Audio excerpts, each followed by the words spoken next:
Hello, everyone, and welcome to the Confederation Club of Waterloo's Conservative Race 2020 Summer Webinar Series. Our goal is to bring Canadian digital politics to life. We appreciate the leadership candidates from the Conservative Party taking the time to speak with our members, party members, and other engaged citizens. We thank you for joining on what should be a very interesting webinar series. My name is Barb Shackleton, and I'm the Confederation Club Director of Marketing and your host for today's webinar with Dr. Leslyn Lewis, who we will be introduced shortly. Dr. Lewis will be shortening her presentation, which will allow additional time for your questions. So please be sure to enter them into the window. Shortly, I will also be joined by Jerry Zhang, current president of Confederation Club, and Stephen Cage, our Speakers Committee Chair. But before we dive in, just a few items of interest to mention. We are recording this webinar, so you will be able to share and listen to it on our website at the confederationclub.ca website. We plan to poll the audience, and we encourage you to participate. Your responses are completely anonymous, and we do appreciate your input. If you wish to submit a question, as I mentioned, pop it into the question box, and Stephen Cage will be our Q&A moderator, and we will attempt to get to as many questions as time allows. So please ensure your questions are appropriate. Also, in an effort to transition to become a digital organization and bring Canadian politics to life, we are offering a free 6-month, no obligation digital membership. So be sure to visit confederationclub.ca and sign up. And as I said, it's free, so you don't have a reason not to join. Also, you can download our Conservative Race Summer Brochure, which is located under the handout section of the menu. So let's dive in. For those of you who may or may not know about Confederation Club, a bit of background about our organization. The Confederation Club of Waterloo was founded in 1976 with Joe Clark as our first speaker, and about a month before he became party leader. Our speakers have included past Conservative and Progressive Conservative Prime Ministers Brian Mulroney, Kim Campbell, and Stephen Harper. Our impressive speaker list is from the past 44 years is also available on our website at confederationclub.ca. Looking to the future, we look forward to continuing the tradition of hosting Conservative Prime Ministers, whether digital or perhaps in person if circumstances allow. Waterloo Region has a proud history of electing Conservative MPs, sweeping every single Waterloo Region riding as recently as 2008 and the 2011 federal elections. However, in the most recent federal election of 2019, it was the Liberal Party which swept all 5 Waterloo riding regions. We are looking for a party leader who will reverse this trend as an important step to winning the entire country. And I wanted to provide a bit of context for the Waterloo region for those of you who may not be in this area or haven't come here. We definitely punch above our weight. As Canada's high-tech capital, we are home to Google's Canadian engineering headquarters, major Square and SAP offices, well-known scale-ups like North, recently acquired by Google, and homegrown world-class companies that include Shopify, Applyboard, Intellijoint Surgical, Bidgerd, and my own amazing employer, Igloo Software, the world's top intranet. We boast a spectacular array of advanced manufacturing giants that include Toyota, Christie Digital, and ETS automation tooling systems. Our wonderful Mennonite community entrenches a strong work ethic and community spirit second to none. So if you're looking for a day trip this summer, consider visiting the Waterloo region and our world famous St. Jacobs Market. Without further ado, I now ask Jerry Zhang, president of Confederation Club, and I should mention also the 2019 Conservative candidate for the Waterloo riding, to formally introduce our guest speaker. Jerry, take it away. Thanks, Barb. I too welcome everybody to our webinar. Today's speaker, Dr. Leslyn Lewis, has very impressive qualifications. So Dr. Lewis immigrated to Canada from Jamaica as a 5-year-old with her parents and 5 siblings to have a better life. So the values of Canada and the Canadians that she discovered, the generosity, equal opportunity, and hard work were everything that her parents hoped for their children. So her mother often worked 80 hours a week to give her children a better life. And by following her example, Dr. Louise was able to graduate with a bachelor's degree from the University of Toronto, a master's in environmental studies from York University, with a concentration in business and the environment from the Schulich School of Business, and a Juris Doctorate and a PhD in law from Osgoode Hall Law School. So Louise has practiced law for 20 years and is the managing partner of Louise Law. She also hosted a television show called Law Matters. In 2018, she was appointed under Premier Doug Ford to the board of the Ontario Trillium Foundation. Dr. Louise has had success as a mother, lawyer, teacher, and a community advocate. Dr. Louise's campaign slogan is courage, compassion, and common sense. So ladies and gentlemen, I give you Dr. Leslyn Louise. Wow, thank you. Thank you so much, Jerry. That was such a wonderful introduction. So I just want to thank everybody for this opportunity just to share my vision with you. And I'm not going to take long to introduce myself because you've got to see a little bit about me over the last few months. But what I'm very concerned about is just the fact that in the last week, the Liberals announced that we now have a $343 billion deficit. And this is really confirmation that our country is really and truly at a crossroads. If the Liberals win the next election, it's going to be decades before we can recover. I believe that we need to be on a path to restore some of the fundamental freedoms that have been eroded, to restore our credit rating and to really boost our economy. We need to win the next election, and to do so, we're going to have to do things differently as Conservatives. And that's why I put my name forward. I believe that I have a plan that will bring in a strong economy, protect the environment, reinstate our foreign policy and respect around the world, and have a strong fiscal plan that will unite the country and bring prosperity to Canadians. I believe that I'm the right person at the right time for this position, and I look forward to answering your questions.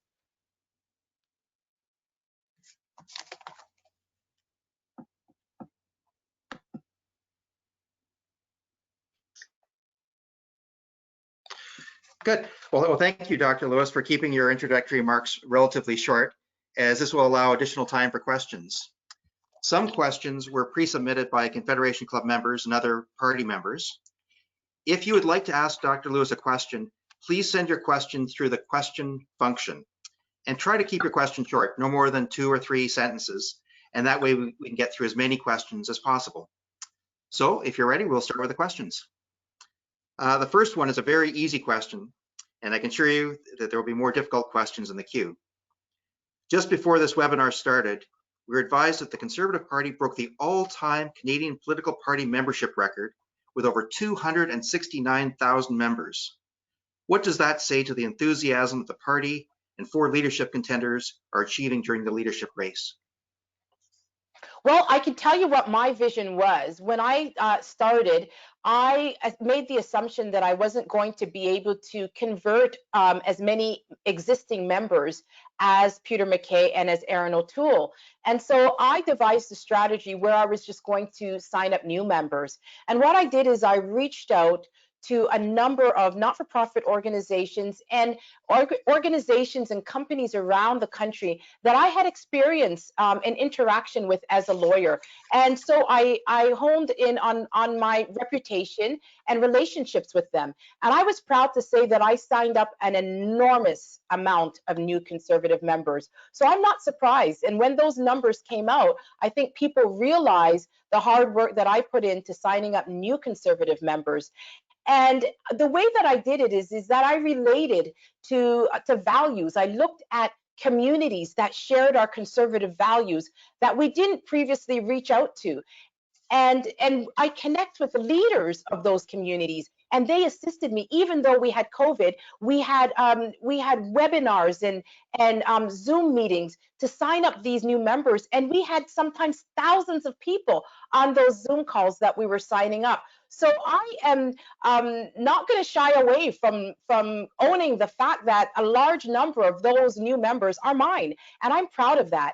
And I'm also proud of the fact that the existing membership, that I was also able to connect with them. And although I had a different game plan and I wasn't sure about how I was going to connect with the existing members, I'm proud to say that the values that I've espoused also resonates with the existing membership base. And so I'm proud to say that our conservative movement is vibrant, it's alive, and I'm happy to have been a part of that. Fantastic. Next question. Canada is now the only country of the Five Eyes Alliance not to have banned Huawei from the 5G networks. Do you think that Canada should also ban Huawei from the 5G networks? Absolutely. I would actually work in conjunction with the Five Eyes, New Zealand, Australia, UK, and the United States, and us, to make sure that we can work together. And in so doing, we need to make sure that we can manufacture components and equipment for the use of rolling out the 5G networks in trusted countries, and making sure that trusted countries are the ones that are working on that network. And our military also opposes the 5G being in the hands of China. And I think that we should listen to our military. We need to protect the data of Canadians. This is a national security issue, and it's a very, very important one. We cannot afford for the security and data of Canadian citizens to be passed through the Chinese Communist Party. We know that Huawei has a history of passing on data to the Chinese government, and so that would really compromise our security. And so I think that we need to make sure that we get tough on issues of corporate espionage, that we make sure that 5G and telecom and other technologies are not misused by the Chinese Communist Party. And by doing that, I think that what we need to do is we need to make sure that the contract does not go to Huawei, because we know that there's a geopolitical influence, and that they would even undervalue the project in order to get the project, and then our data is going to be compromised. So I think that's very important that we work with the Five Eyes, and that we come up with a concerted plan of how we can assist each other. Excellent. Barb mentioned this briefly at the start of the presentation, that as recently as the 2008 and 2011 federal elections, the Conservative Party swept every single Waterloo Region seat. However, in the most recent 2019 federal election, it was the Liberal Party that swept every riding in Waterloo Region. What would you do as party leader to reverse this dreadful trend? Well, what I do know is that the Waterloo region is transitioning into a more urban center, and there needs to be a plan to attract more urban voters, and that's a plan that I've put into effect. I recognize that one of the reasons why we lost in the GTA is because we didn't have a solid plan in that regard. And so we saw similar things happening in regions like Milton, that was a conservative stronghold. And what I do know about the Kitchener-Waterloo area is that I believe it's about 22 to 24% of that area consist of new Canadians, and that has been a result of the LRT, easier accessibility for commuting, and so people are moving from the GTA region to those new urban centers. And so we have to be able to do exactly what I've done in this race, and that is connect with people on values. We need to connect with new Canadians on shared conservative values, because the majority of new Canadians are people of faith, they're people of community, they're people of hard work, and so they share our Canadian and our conservative values. And I think that we need to do a better job in reaching out to them. Another thing that I really think is very important is that the environment is one issue that really cost us in the last election. And I think we have to be very, very careful. As somebody who's educated in the environment, and I've spent a number of years in obtaining a post-secondary education in the area of environmental studies. So I know that it's a very, very important part of our future as Canadians. And the Green Party was, you know, they bet us on investing and into, you know, especially Kitchener Centre. They invested resources, and that manifested and turned into, you know, more conservatives actually voting for the Green Party. And so what we need to do is we need to take that back. We need to communicate a viable and believable environmental plan. And we need to do that in a clear and concise way. Many, you know, there are people who will want you to believe that it's the target, it's the Paris targets that's impeding us.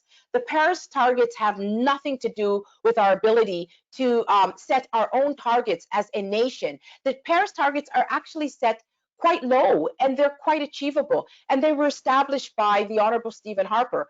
And then they were adopted also by Trudeau. So we know that two legitimate governments have actually adopted the same targets. So they're not the problem. The plan is the problem. And so I have a plan that will allow us to develop our natural resources in an environmentally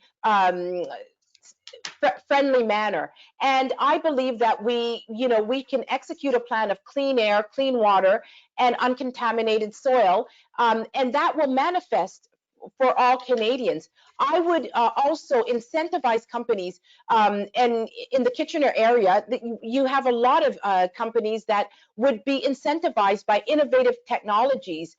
And these technologies would not only assist with natural resource protection and developing our natural resources, but it would still stimulate innovations.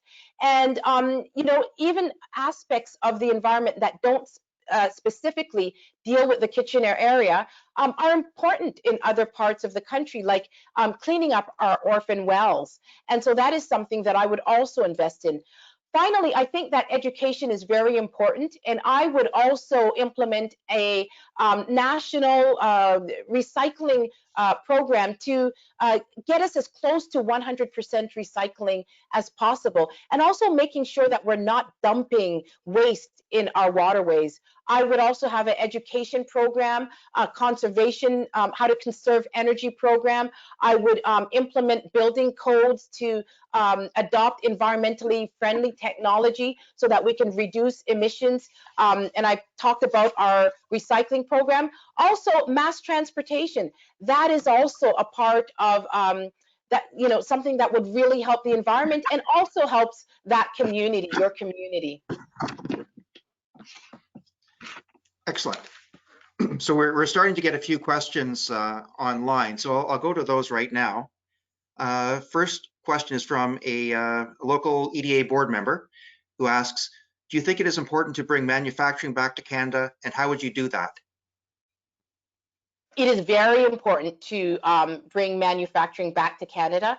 I think that we have learned a very critical lesson about our essential goods supplies chain, and the fact that there were a lot of products that we just did not have, and that we have the capacity to produce that we did not produce in Canada. And these includes things like ventilators, gloves, masks. These are essential products that can be produced here. And so what I think that we need to do is I think that we need to incentivize corporations to adopt somewhat of a Canada First strategy, so that these corporations, even if they did not have the capacity to produce those products before, that they would consider it.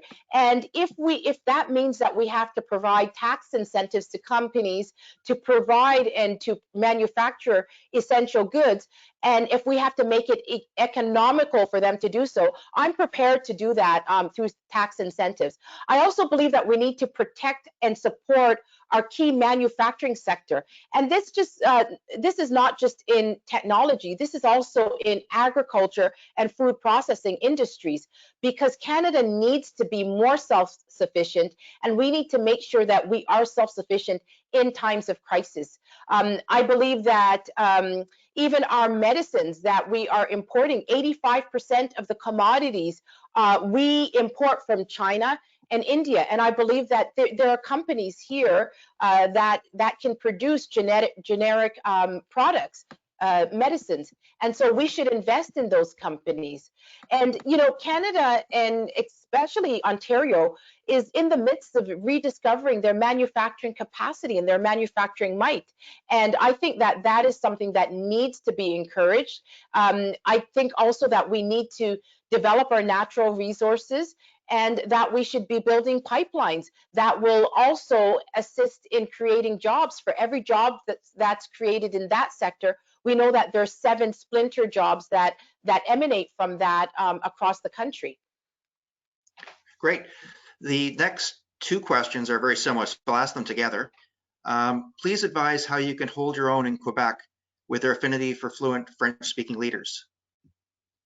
Well, you know, I actually believe that there's so much misconception about the French people, about Francophones, and I'll just give you one example that, you know, I only had cumulatively about 23 hours of French lessons, and I had to go to a debate, and many people told me, don't do it, because they're very, you know, they're very detailed about pronunciation, and they'll be offended if you say things wrong, and it's better that you just don't do the French debate. And I thought about it, and I thought, you know, I'm representing Canada, and we have 2 official languages, and how would it look to people in Quebec if I don't attend that debate? And so with very limited French, just, you know, the ability to basically make sure that I can read it and pronounce the words properly, I went and I did the debate. And the reaction afterwards, you know, Anglophones thought, oh, it's terrible, she was reading, and, you know, it looked so terrible. And Francophones had the completely opposite reaction.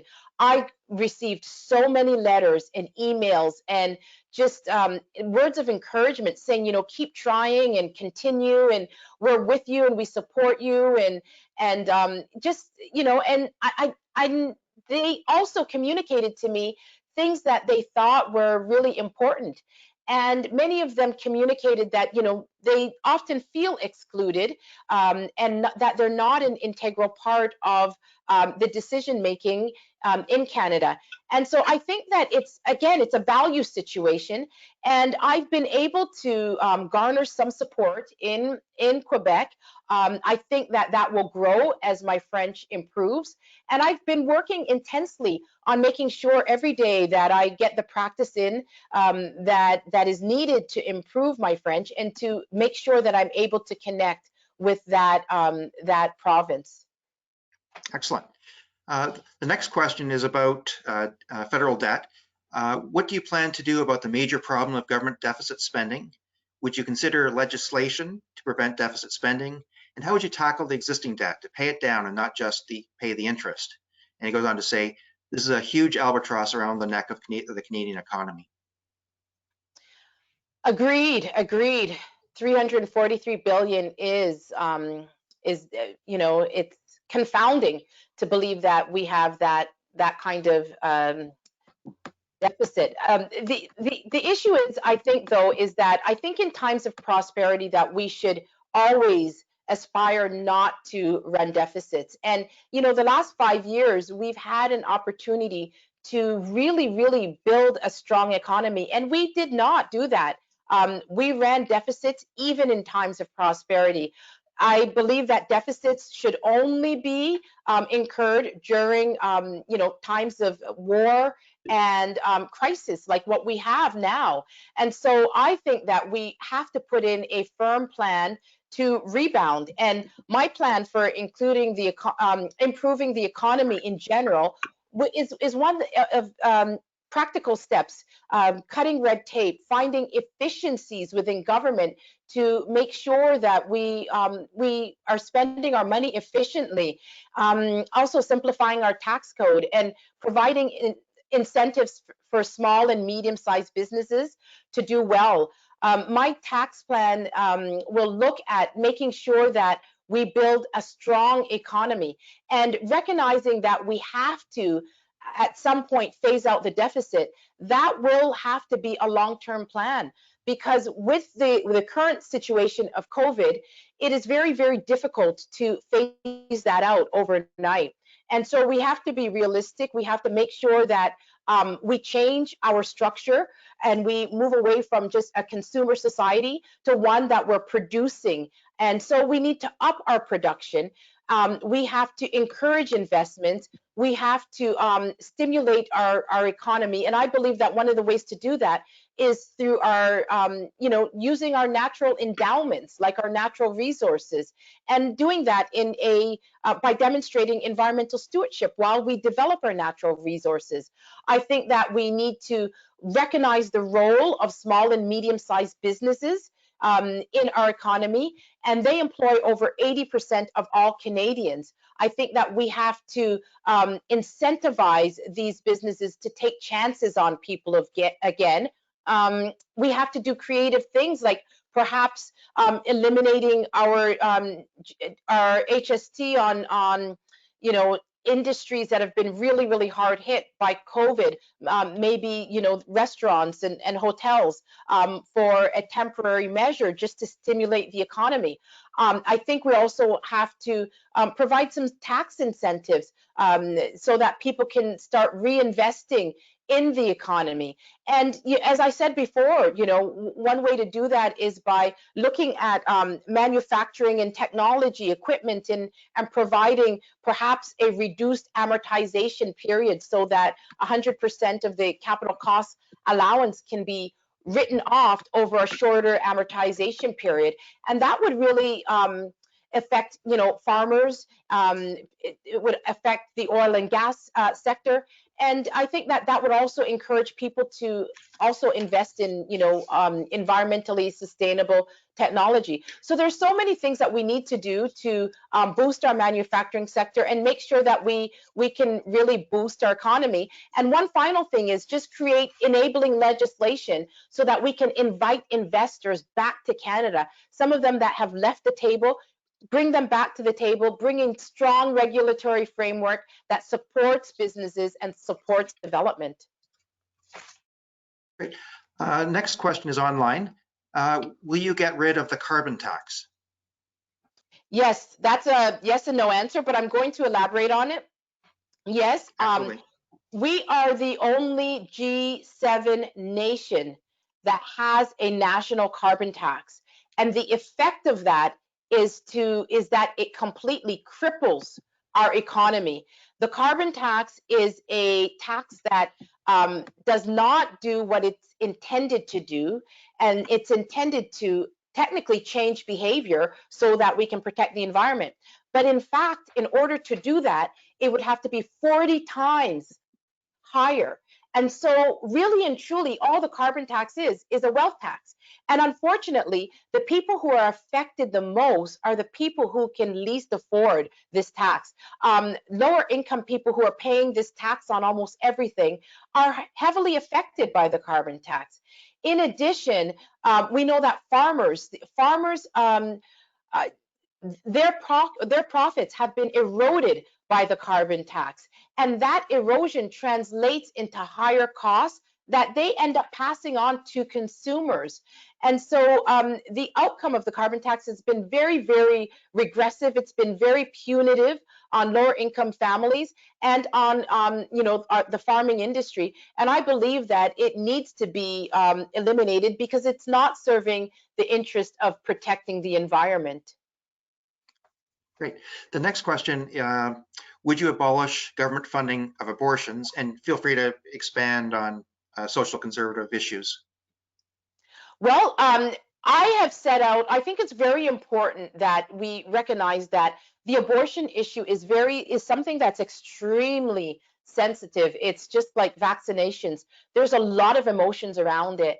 And I consider myself to be a unifier.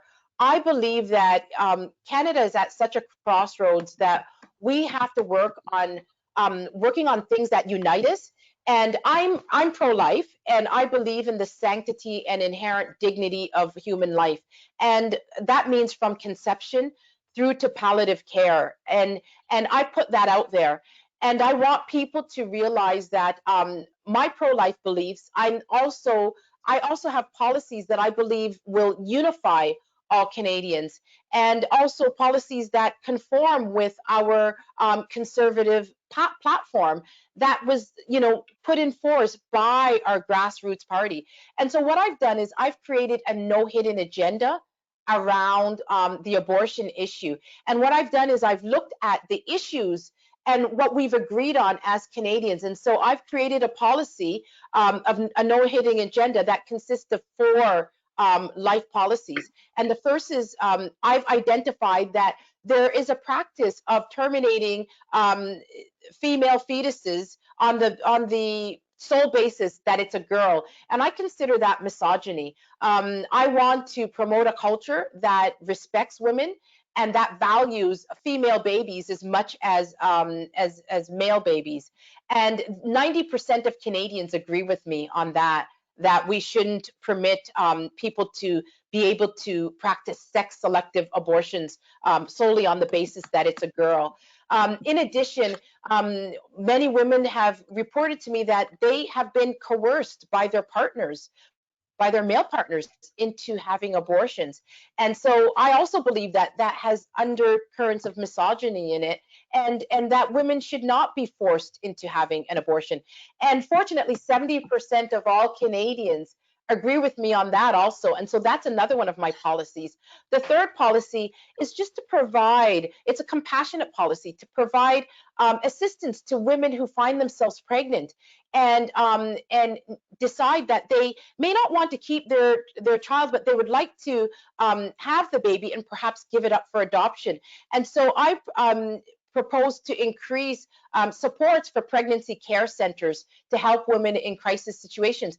And then the final one has to deals with funding, and it's the funding of overseas abortions, and this is international abortions. And there's currently about $1.4 billion taxpayers' dollars that's dedicated to abortions in Africa. And the people of the continent have told us that they don't want this practice. They don't want us to impose our values on them. They would rather aid go towards things like clean drinking water, providing electricity, and education. And so, so I would end the funding of overseas international abortions. Thank you. The next question is from a local member. How do you plan to make gun control laws enacted by Trudeau more fair and directed at actual criminals? I think that's a very important question. And my entire platform dealing with firearms, it attempts, it's also an education platform, because I think education is so important. That's why I spent so much time doing it. So it really and truly, I think people, especially in urban centers, they need to understand that they're concerned about public safety, and they're concerned about crime control, and they want to feel safe. They want to feel safe going to parks, and they recognize that this gun ban really just targets hunters and people who go to the gun range to practice shooting. And that's not who people in the cities are afraid of. They're afraid of criminals, and they're afraid of people in gangs. And so that's why I think it's important to, to have a public education initiative that tells people that law-abiding firearms owners are some of the safest people. They are hunters, and they're not the ones that are using guns illicitly and illegally. And so what I would do is number one, I would repeal that OIC. Because I believe that it was acquired through a very undemocratic process. If they had put it through legislation, there would have been debate, and there was no debate. It was done through regulations, which had the result of law-abiding firearms owners going to bed one night as legal citizens and waking up the next day as criminals. And I don't think that's an effective way to govern. And so what I would do is I would implement an entire review of the firearms legislations to make sure that it meets public safety objectives and that it's not criminalizing law-abiding citizens. I would also have a program that prevents children from getting involved in crimes, and that also helps to rehabilitate people who have been involved in gun violence. And some of these people are people that were convicted of gun offenses, to see if we can reduce the recidivism and the $2 billion that they have allocated towards buying back guns from illegal firearms owners.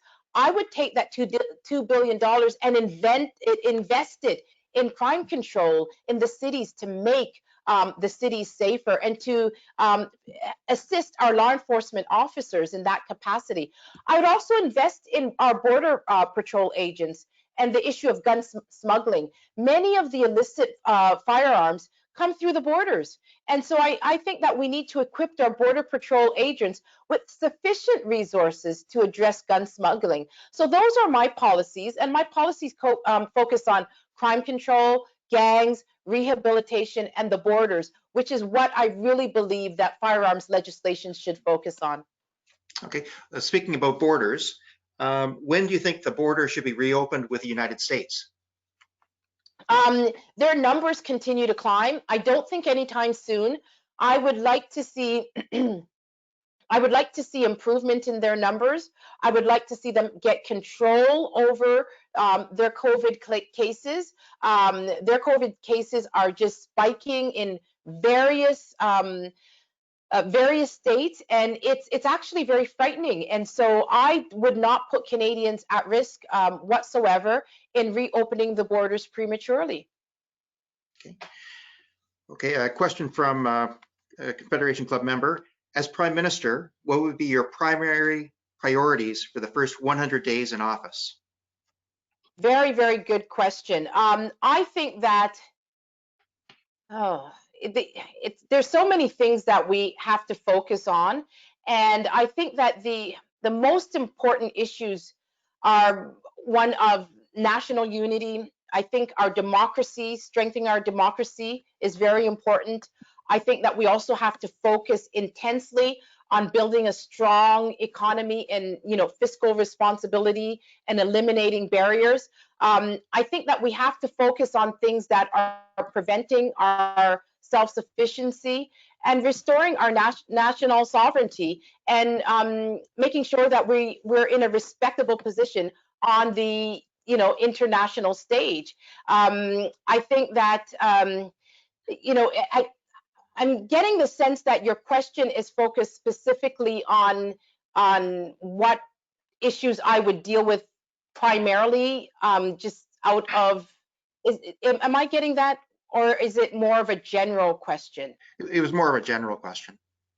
It was more of a general question. The next question is, how would you repair our relationship with the USA? I think that's also something that, it depends on who is in power.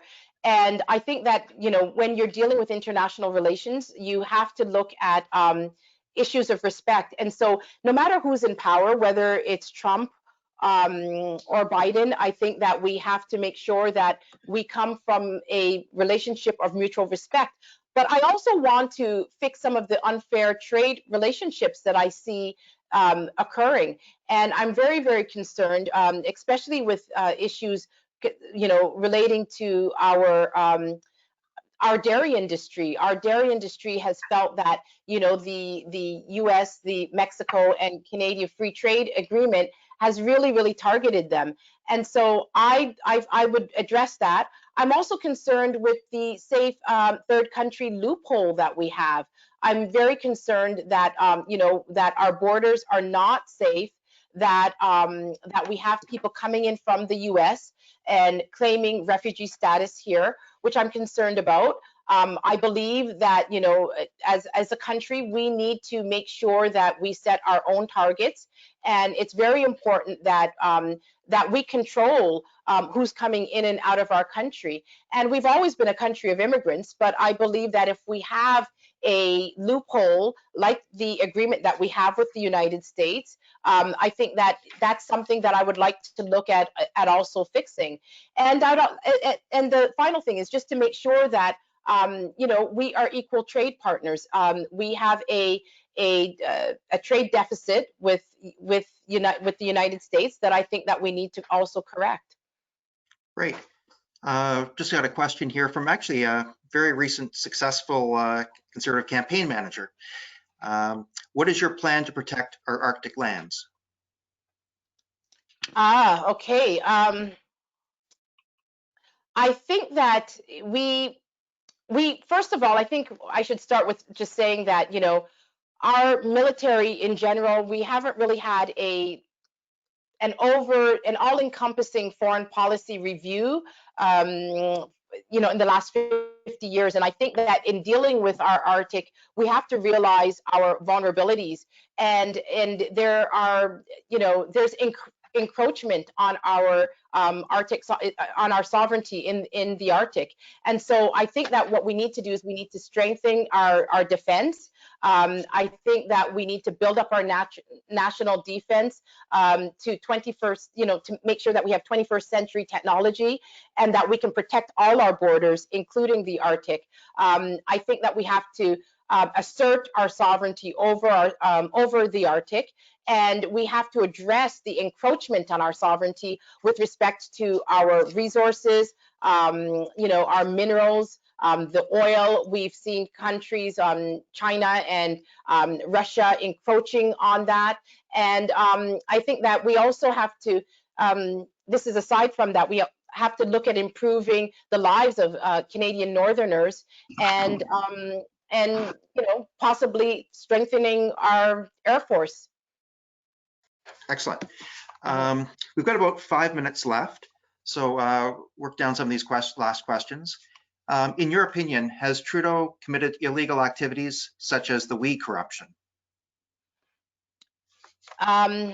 Illegal activities. Well, I'm thinking about it from a legal standpoint.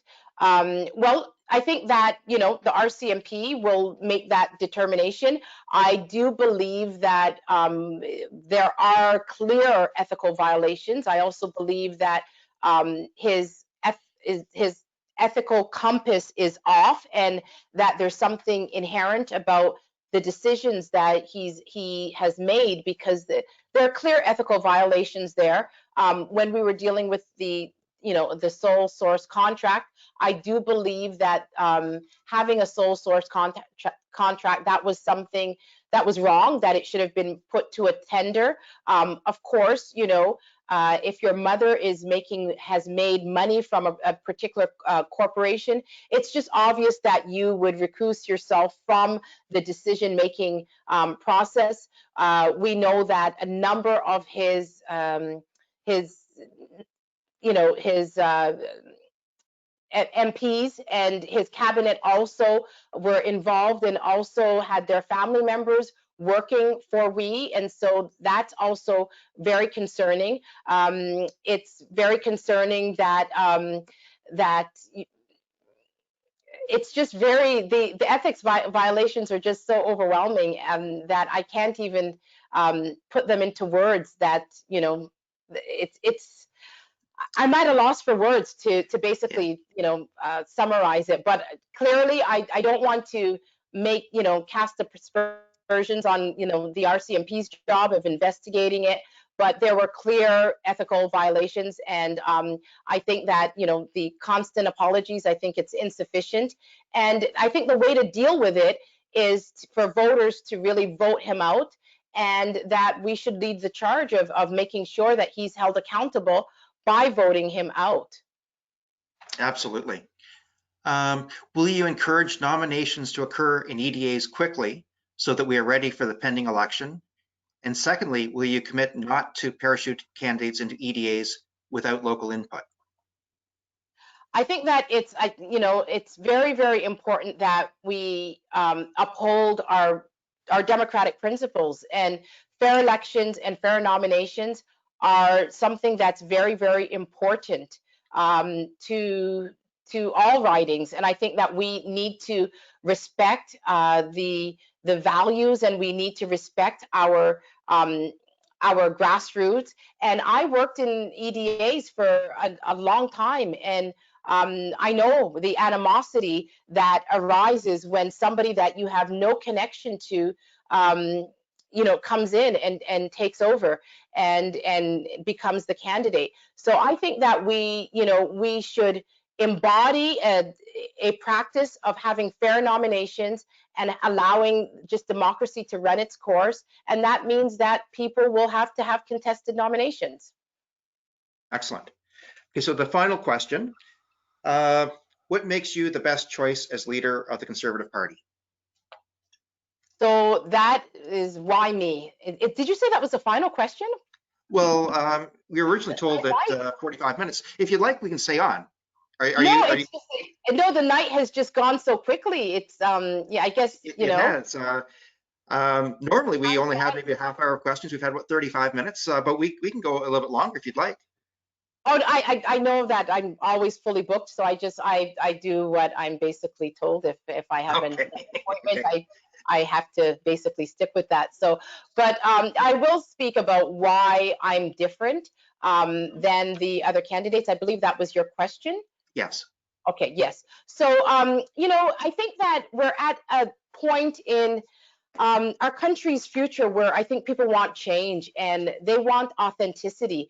And I do have a comprehensive platform, and my platform includes, a serious environmental plan, a strong economy, and being able to situate Canada on the national stage and to put Canada first and create, strong manufacturing sector. And also, while we're doing that, while we're prospering, have compassion and look after our vulnerable, the elderly, the disabled, and veterans.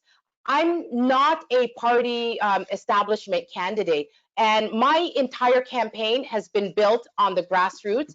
As you know, this is probably the highest entry in the history of our country for any party.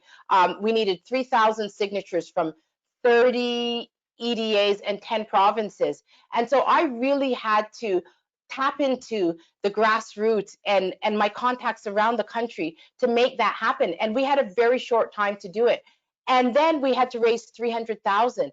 By the time I got my 3,000 names in, I only had 18 days to raise the $300,000. And fortunately, we were able to do it in even a shorter time period. But that was only because the grassroots movement believed in me, and because I was very forthright about what my values are. I didn't hire a professional policy writer. I wrote my own policies just based on what I believe would prosper Canadians. And so I never even held a fundraiser. I mean, I did it when I was, working with EDAs for other people, but and when I ran in 2015. But for this campaign, I haven't had a fundraiser. And so it's been just people who believe in my message that have been connected. And so I think that it's very important that when you're not in, I'm not indebted to anybody, just the people, just the grassroots. And so I speak freely about what members want to hear. I believe that my campaign is what democracy truly, truly looks like. We live in a society that's based on a meritocracy. And so I'm a living example that anybody can aspire for the highest office in the land. And I'm a living embodiment of the Canadian dream. And so I have a great story to tell. And I love telling it because it tells me, it tells everybody how great Canada is, because I truly believe that this is the greatest country in the world. And so I'm just attempting to tap into, sorry, just need some water. I'm just tapping into the grassroots, and what I've done is I'm reaching out to diverse groups in large cities and broadening our big conservative tent. And the question that was asked at the beginning about the numbers, I'm very proud to say that a lot of those signups are mine, and it's because I've been unconventional. I've reached out to non-traditional conservatives and brought them into the party. And I've also listened to what they think is important, things like parental rights. They felt that there was no party really representing that. And although they were voting Liberal, the Liberals were not standing up for their parental rights. And, even their right to earn a living. And, young people were telling me that they were afraid that they had to compete with their parents and their aunts and uncles for jobs. And I brought all those things out. And I think that conservatives have been responding very well to my message. And so I have the ability to win in urban centers. I have the ability to beat Justin Trudeau. I believe I'm the right messenger at the right time to deliver the right message. And so that's what differentiates me from the other candidates. Great. Well, thank you very much. I appreciate the opportunity to get to know you better and your platform. And I'll now ask our host, Barbara Shackleton, to formally thank you on behalf of the Confederation Club. Thank you. Thanks, Steve. On behalf of the Confederation Club, I would like to sincerely thank Dr. Lewis for taking the time to speak to the Confederation Club. And we look forward to hosting you, perhaps in person one day in the not so distant future. This was the first ever webinar, and your presentation provided considerable insight into your platform and where you want to take Canada. Folks, we have 3 additional upcoming webinars. Derek Sloan this Monday, June 20th. So feel free to sign up for that. Aaron O'Toole, Wednesday, July 22nd, and Peter McKay, Wednesday, July 29th. All of them start at 7 p.m. and we invite you to sign up for them all. We are also conducting a quick poll if you wouldn't mind taking the time. Again, this is our first webinar. We would like your input in terms of whether or not this would be something that you would be interested in the future. And with that said, we invite you to sign up for our 6-month free, no obligation digital membership, providing future webinar information and contributing to bringing Canadian politics to life. You can register at confederationclub.ca, and we encourage you to share this information with your friends and family, and look forward to seeing you at our next webinar this Monday. We host Derek Sloan as part of the Confederation Club Summer Webinar Series. So if you want to take the time to vote in the poll before you leave, you can do that. And with that, we will close things out. Thank you very much. And it looks as though the vast majority of you are very happy and thrilled. We're at 82% saying that they would be interested in a future webinar with Confederation Club. So with that, have a great evening. And thank you so much. Thank you. Thank you. Good night. Thank you.